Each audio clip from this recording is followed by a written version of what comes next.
Sample program, hatiin natin yung 15 minutes. Anong maganda kayang gawin sir sa tempuran ko na 4 minutes and 45 seconds for 15 minutes kung sakaling hindi kayanin ng diretso. Nasa 5 minutes 05 seconds pa lang ang best pace ko. Disclaimer, hindi ako certified coach pero nasa 9 to 10 years na ako tumatakbo. Gusto ko lang i-share yung mga natutunan ko sa training, baka makatulong din sa inyo. Kung hindi pa kaya ng diretso ng 15 minutes sa 4 minutes and 45 second pace, ang pinakamagandang gawin ay interval training. Ito yung paraan para masana yung katawan mo sa target pace kahit hindi mo pa kaya ng tuloy-tuloy. Sample program, hatiin natin yung 15 minutes sa 3 sets. Gawin mong 3 to 4 minutes sa pace na 4 minutes and 30 seconds to 4 minutes and 40 seconds. Tapos mag 1 to 2 minutes jog, walk, rest. Kung hindi mo kaya ng 4 minutes, gawin mong 3 minutes effort plus 2 minutes rest. So takbo tayo guys, gawin ko yung sample program, yung 4 minutes sa pace na 430 to 440 pace, tapos mag-rest ako ng 1 minute jog. Tara!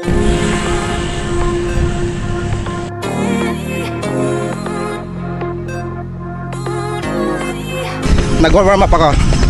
At nagpe-pace ako ng 5:30, tapos HR 1:32. Nasa 1.5 km na tayo. Nasa 2 km na ako. Umpisahan natin yung speed run. Tara!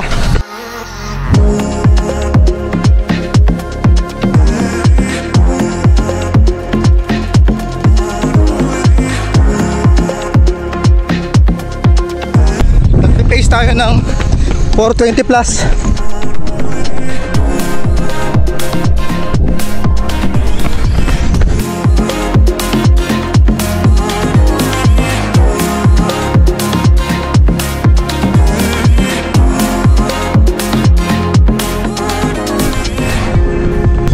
Under 1 minute na tayo at nagpe-pace tayo ng 430.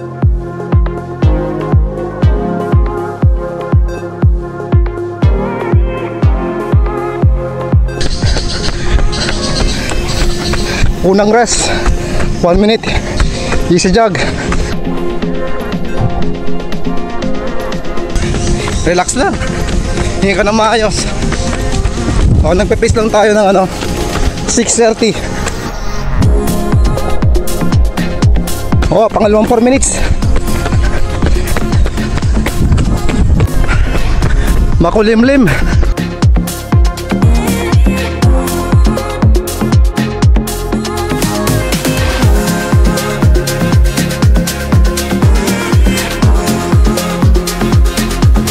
Pangalawang rest.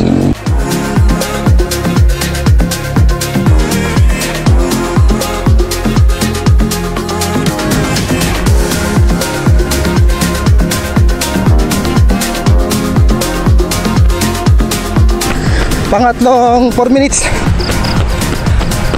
Pataas itong ruta, saka nakayanan natin ng 4:30.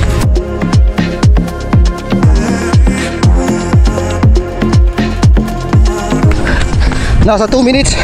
Nagpe-pace tayo ng 4:15, 4:20.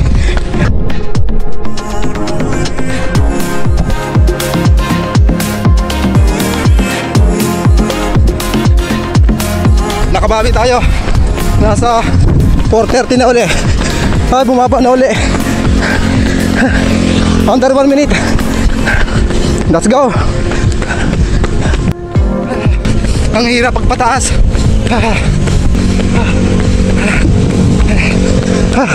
Ay, rest. Ay.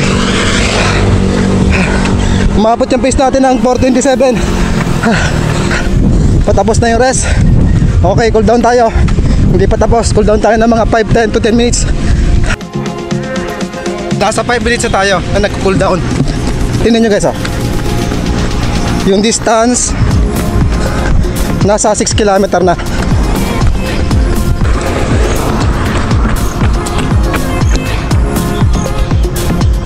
So naka 6.76 km tayo doon. Tapos yung pacing natin ay, yung average ay 5 minutes and 25 seconds. Duration 36 minutes and 40 seconds. Average HR natin ay 139.